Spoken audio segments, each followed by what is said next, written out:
Synchron, and I kind of felt, well, it was a good idea. You just kind of wanted to focus more on level 9s. However, if you're trying to make your deck to be more synchro focused and resolve around Crimson Dragon a lot more, then you can start opening up the door to play something like Assault Synchron, and then open up the options to be playing stuff in the form of level 10 synchros, which can be absolutely amazing. So, with all of that out of the way, please smash that like button, hit that notification bell, and subscribe so you don't miss out on any more upcoming content. Taking you through the list is pretty similar to most of the other Blue Eyes builds I've already shown you and got prepared for you. But the only different, or the big difference in this one is we do play 3 Blue Eyes White Dragon. Now the reason we're playing 3 Blue Eyes White Dragon is because we're not relying on the Primer engine. We're actually going to utilize Dictator of D in this version in order to give us more Blue Eyes fodder on the board.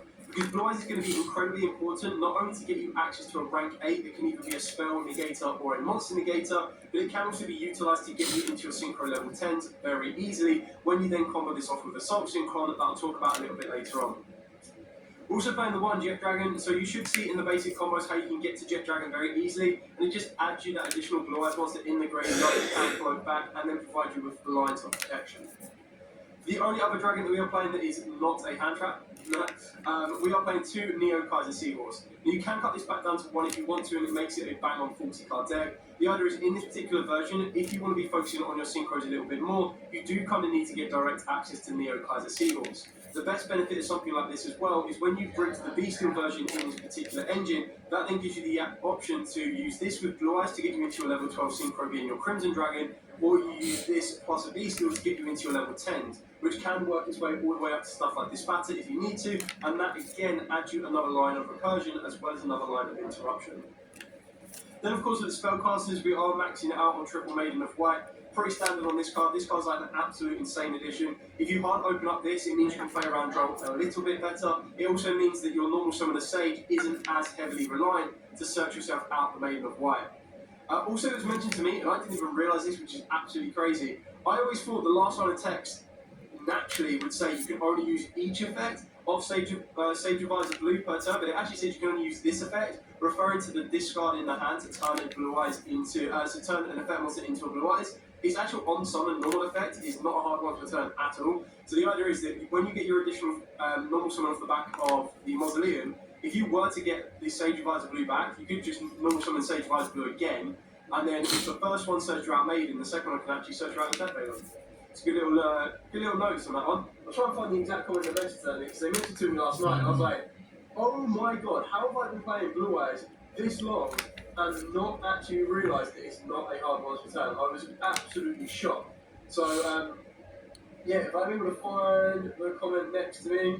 So, Elim Royale, good shout out to you.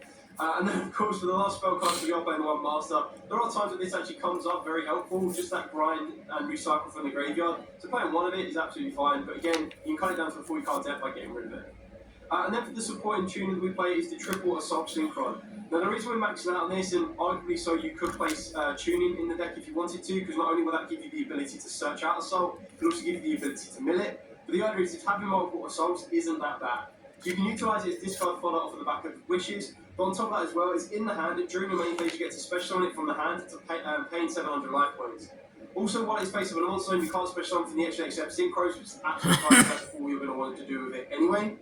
And then on top of that, this is the real important thing, is if a face-up dragon synchro monster you control is tributed or banished, you get to banish this card from the graveyard, and then you get to target one of those monsters and special summon it back. Which basically means you can actually loop back your Blue Eyes Spirit Dragon because it tributes to summon out another one. Which is really, really helpful, because it'll just give you that additional monster back on the board. Yes, of course, you can't really do a lot with it, but just being able to save your normal summon, or even bringing back Spirit Dragon, and then you go normal summon down one of your level 1 tuners in the form of something like Master or Effect Veiler, that will then even Sage Advisor Blue. That then opens up the door again to make your level 10 synchros, which can be very, very helpful depending on the generic options you want to go for.